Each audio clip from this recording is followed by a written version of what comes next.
ரஷ்யாவின் கம்சாட்கா பகுதியில் 7.8 மேக்னிடியூட் அளவில் நிலநடுக்கம் பதிவாகியுள்ளது. இதனைத் தொடர்ந்து சுனாமி எச்சரிக்கை பிறப்பிக்கப்பட்டுள்ளதாக சர்வதேச ஊடகங்கள் தெரிவிக்கின்றன. நிலநடுக்கத்தைத் தொடர்ந்து 5 நில அதிர்வுகள் பதிவாகியுள்ளதாகவும் ரஷ்யாவின் புவியியல் ஆய்வு மையம் தெரிவித்துள்ளது.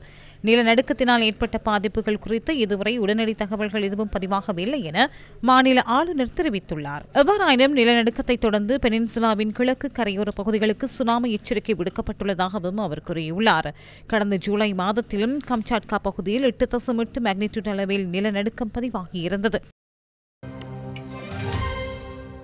அமெரிக்க ஜனாதிபதி டொனால்டு டிரம்ப் மற்றும் பிரித்தானிய பிரதமர் கீர் ஸ்டார்மருக்கும் இடையே இருநாட்டு தொழில்நுட்ப அபிவிருத்திகளுக்கான ஒப்பந்தம் கைச்சாத்திடப்பட்டுள்ளது.